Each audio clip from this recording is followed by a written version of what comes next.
Morning বন্ধুরা। তো আশা করছি সবাই খুব ভালো আছে। আমার চ্যানেলে নতুন একটা ব্লগে অনেক অনেক তোমাদের স্বাগত। আজকে কিন্তু সকাল থেকে ঘর ঝাঁটা পোছা এগুলো কিছুই ভিডিও করিনি, কারণ আজকে ওই কাজে দিদি আসেনি। তো ওগুলো আমি সকালেই করে নিয়েছি। তারপরে আমি স্নান টান সেরে পুজো টুজো করে চলে এসেছিলাম বিছানা তুলতে। বিছানা তোলার সাথে সাথে এই টুকটাক একটু ঝাড়পোছগুলো করে নিচ্ছিলাম, যেগুলো আমার কিন্তু রেগুলারের কাজ। আজকে বলে না, এগুলো রেগুলার করতে হয়। আর আমাদের হাউসওয়াইফের দেখবে এগুলোই তো কাজ, তাই না? এগুলোকেই কিন্তু একটু এদিক ওদিক করে প্রেজেন্টেশন করতে হয় চ্যানেলে, যাতে তোমাদের একটু ভাল লাগে। নিত্য নতুন কাজ আর কি থাকবে, তাই না? এগুলোকে একটু ঘুরিয়ে ফিরিয়ে করতে হয়। আগে যখন ব্লগ দেখতাম তখন ভাবতাম কত সহজ জিনিসটা, কিন্তু এখন যখন নিজে করছি তখন বুঝতে পারছি যে জিনিসটা কতটা কঠিন। মানে যেমন তেমন করলেও প্রেজেন্ট করলে হয় না, একটু সুন্দর করে। জানি অতটাও পারফেক্ট নই, বাট তবু আস্তে আস্তে শিখে যাব। আর এখানে আমি যতক্ষণই বিছানা তুলবো, আমার মাম্মাম আমার সঙ্গে থাকে। ও কী যে করে এসে ওই জানে, কিছুতেই বিছানা তুলতে দেবে না। মাম্মাম হওয়ার আগে আমার বিছানায় থাকতো দুটো বালিশ আর একটা পাশ বালিশ। আর এখন ও হওয়ার পরে বিছানায় কাঁথা বালিশই বেশি থাকে, আমাদের বসার আর জায়গা থাকে না। বাচ্চা কাচ্চা হলে থাকতেই হয়। আর ওই সাইডে বা খাটের সাইডটা আমার ফাঁকা থাকে বলে আমি ওরকম লম্বা করে বালিশ সাজিয়ে রাখি। এদিকে ড্রেসিং টেবিল, ছোটোখাটো পুতুল এইগুলোই আমার ঘরে থাকে। আমার ঘরে কিন্তু বিশেষ একটা সাজানোর দামি জিনিস সত্যি কথা বলতে নেই। এই ছোটোখাটো জিনিসই আছে, পুতুল টুতুল এই সমস্ত। কেন আমার ঘরে কোনো দিনই ছিল না। আর সেই জন্য মাম্মাম হওয়ার পর তো পুতুলের ছড়াছড়ি সেগুলোই রয়েছে। আর এইগুলো আমি একটু একটু করে প্রতিদিনই পরিষ্কার করে নিই যেমন করে পারি। আর এখানে আমার একটা মেশিন রয়েছে। আসলে আমি কাটিং আর স্টিচিং আমি শিখেছিলাম। তো মামা হওয়ার আগে আমি এগুলো করতাম। নিজের নিজের মানে যেগুলো আমি ইউজ করি ১২ মাস, ব্লাউজ, চুড়িদার যেগুলো নিজেরগুলো আমি করে নিতাম।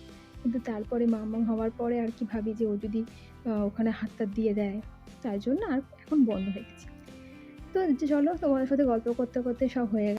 আর এখানে দেখো আমি চলে এসেছি আমার আজকে আর কি একটু করবো আলুর দম। আর তারপর আসলে সকালের পরে কিন্তু আমি সত্যি কথা বলতে ভিডিও কিছু করিনি। সকাল থেকে মামামের শরীরটা খুব খারাপ ছিল। তার জন্য আমি আগের দিনই কিছু কড়াইশুঁটির পুর করে রাখা ছিল। তো কড়াইশুঁটির পরোটা আর আলুর দমটা করবো। এটা কিন্তু নিরামিষ আলুর দম। তার জন্য আলু আর কড়াইশুঁটি, টমেটো আর আদা এই ৩ টে জিনিস লাগবে। এই আলুর দম বাড়িতে বাচ্চার শরীর খারাপ থাকলে কিছুই ভালো লাগে না। সকাল থেকে আজকে প্ল্যান ছিল অন্য কিছু আর কি তোমাদের সাথে শেয়ার করার, অন্য কিছু কনটেন্ট ভেবেও রেখেছিলাম। কিন্তু সবসময় যেটা চাই সেটা তো হয় না। ওর মামামের শরীরটা খুবই খারাপ ছিল। বিকালের দিক থেকে ঠিক হওয়ার পরে তাই মামুনিকে বললাম তাহলে পরোটা আর আলুর দম করে নেওয়া যাক রাত্রিবেলা। ওই জন্যই তারপরে ঠিক হলো যে করব। নাহলে সকাল থেকে আজকে সেরকম কিছু রান্নাবান্না আমরা করিনি। মানে এই একটু নরমাল একদম খেয়ে খাওয়া-দাওয়া হয়েছে আর কি। তো এইভাবেই চলেছে দুপুরবেলাটা। আর বিকাল থেকে দেখলাম যে ওর শরীরটা একটু ঠিক আছে, মানে অনেকটাই ভালো আছে। ওষুধ খাইয়ে দিয়েছিলাম। তারপরে কিন্তু আমরা এই রান্নাবান্নায় এলাম। আলুগুলোকে কিন্তু এরকম লাল লাল করে ভেজে নেবে, একদম গাটা লাল লাল করে। এবারে কিন্তু আলুটা ভেজে আমি কিন্তু এটাকে সেদ্ধ করতে দেবো। এটা যদি আলু, তার জন্য না হলে এক যুগ লেগে যাবে কড়াইতে সেদ্ধ হতে। তার জন্য এটাকে আমি এখন সেদ্ধ করতে দেবো হচ্ছে কুকারে। ঠিক আছে, এরকম লাল লাল করে ভেজে নিলে কিন্তু খেতেও কিন্তু দারুণ লাগে, তাই না? আর এখানে দেখো আমি আলুটা ভেজে এখানে সেদ্ধ করতে দিয়ে দিলাম পাশে। আলুটা এখানে ভেজে সেদ্ধ হবে আর আমি এদিকে আলুর দমের যেটা গ্রেভিটা বানাতে শুরু করে দেবো। এইভাবে করলে কিন্তু অনেকটা তাড়াতাড়ি হয়ে যায়। তো কিছুই না, তেল দিয়ে ফোড়নে দেবো হচ্ছে তেজপাতা, শুকনো লঙ্কা, ব্যাস এটাই ফোড়ন দেবো। দিয়ে যে টমেটোটা কুচিয়ে রেখেছিলাম সেই টমেটোটা দিয়ে নুন দিয়ে একটু টমেটোটা নরম হওয়া অবধি একটু জাস্ট মাখা মাখা মতো করতে হবে। আর আমি একটু কড়াইশুঁটিও নিয়েছিলাম, সেটাও কিন্তু আমি দিয়ে দেবো। এই যে টমেটোটা দিয়ে দিলাম, দিয়ে নুন হলুদ দিয়ে এটা করতে হবে। জিরে বাটা, আদা বাটা আলুর দম কিন্তু আমি আগে খেয়েছি। মানে জিরে বাটা দিয়ে যে নিরামিষ আলুর দম হয়। কিন্তু এই আলুর দমটার টেস্টটা কিন্তু আমি যাকেই খাইয়েছি তারাই কিন্তু খুব প্রশংসা করেছে। এটা আমার শ্বশুরবাড়ির রান্না। আর এটা সত্যি খেতে অসাধারণ লাগে। তো দেখো নুন দিয়ে কিন্তু টমেটোটা একটু মজে যাওয়া অবধি ওয়েট করতে হবে, যতক্ষণ না টমেটোটা মজে যায়। না হলে কেমন একটা তাকিয়ে তাকিয়ে থাকে মনে হয়। আর আমরা একটু হলুদ আর লঙ্কার গুঁড়ো একটু দিয়েছি। লঙ্কার গুঁড়োটা কিন্তু জাস্ট একটু রঙের জন্য। রাত্রিবেলাতে যেহেতু খাবো, সেহেতু বেশি লঙ্কার গুঁড়ো কিন্তু দিইনি। অল্পই দিয়েছিলাম, দিয়ে এটা করেছি সিম্পলভাবে, ঠিক আছে? তো এটাকে একটু কষিয়ে নিয়ে কড়াইশুঁটিটা, কাঁচা কড়াইশুঁটি আমি ধুয়ে রেখেছিলাম, সেটা কিন্তু এর মধ্যে দিয়ে দেবো। তো আর এই যে এই পুরটা এটা কিন্তু আমার আগের দিন করে রেখেছিলাম। কারণ একদিনে হয় না বলে এই কড়াইশুঁটিটা কিন্তু শুধুমাত্র আদা, আ কাঁচা লঙ্কা দিয়ে কিন্তু পিষেছি।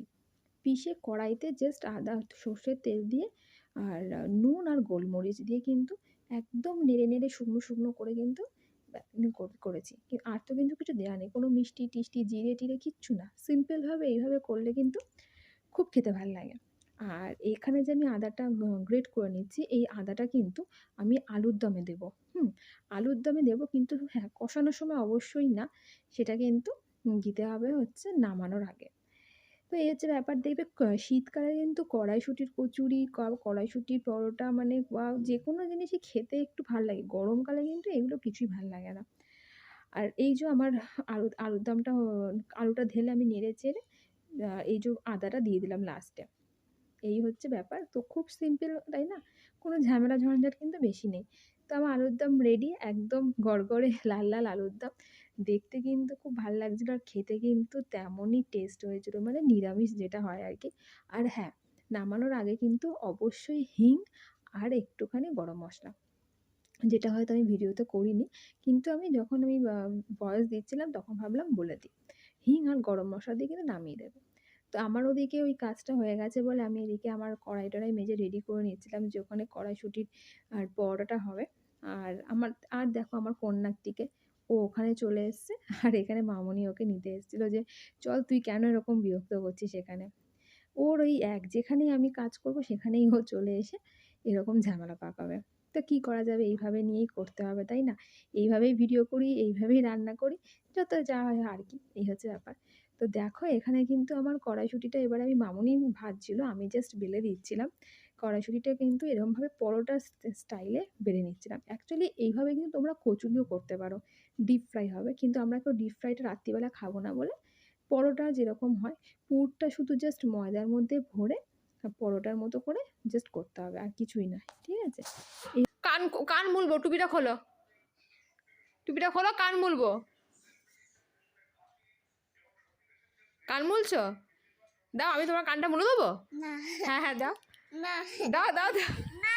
হ্যাঁ হ্যাঁ হ্যাঁ দাও। না। তো দেখো এখানে আমার কড়াইশুঁটির কচুরিটা রেডি। আর ব্লগটা আজকে সকাল থেকে খুব বেশি আমি কিছু দিতে পারিনি। এইটুকুই করেছিলাম, এইটুকুই দিলাম তোমাদের। আশা করি ভালো লাগবে। এখন এই পরোটা আলুর দম আমি আর মেয়ে মিলে খাবো। তো যদি ভালো লাগে লাইক আর সাবস্ক্রাইব করো। দেখা হবে নেক্সট ব্লগে।